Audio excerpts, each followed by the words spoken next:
play, really have some fun, compete. We won the game, our first game, but I don't think our guys were happy with their performance, so we're ready to go. You sense that it's maybe different from last year in the fact that last year guys were just trying to go show what they had, and this year it's more to win the thing? Well, we have the mindset of going to win this tournament. You have to compete. I think the difference now is a target on your back, so to speak.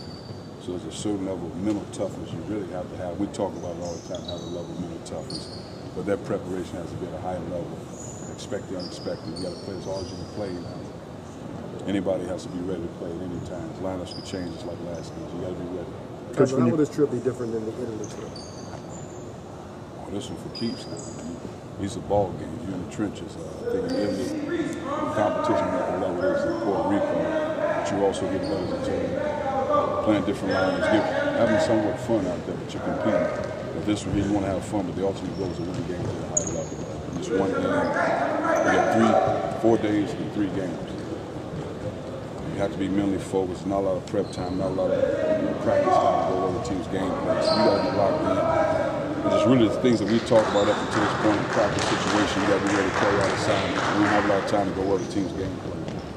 Your message to the team probably doesn't change game to game, but is it easier for the kids to avoid that mental slippage now against obviously a little bit better caliber team in a tournament situation? I think as an individual player, it depends on how well you played the previous game. Did you play the previous game? What happened on both ends of the floor? Did you play well enough so you go into the next game with a level of confidence? I just think that's any kid, regardless of the status of the player.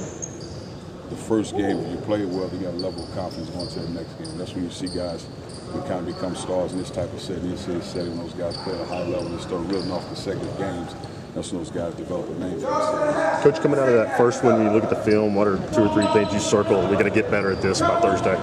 Well, the one thing I talked about is rebounding the ball. That's really me spending more time with it. Because like I said, I struggle with doing the box out, really competitive box out drills.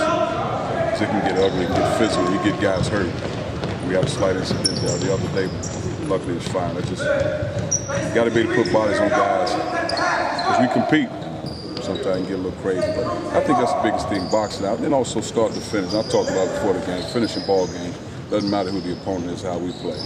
Skylar, I think, has made over half his 3-pointers in these first 2 games, including the exhibition. How has he been able to develop?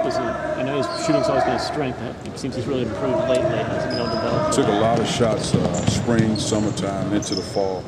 And he comes in 3 times a week, as well as other guys in the AM to get individual skill work, all offensive skill work. But it's just the confidence to shoot the ball, and I think it's the level now. We expect him to shoot. I want him to shoot the ball when he's open. His teammates expect him to shoot, and they think the shot's going in just as well as I do. Cuonzo, being in a tournament setting this early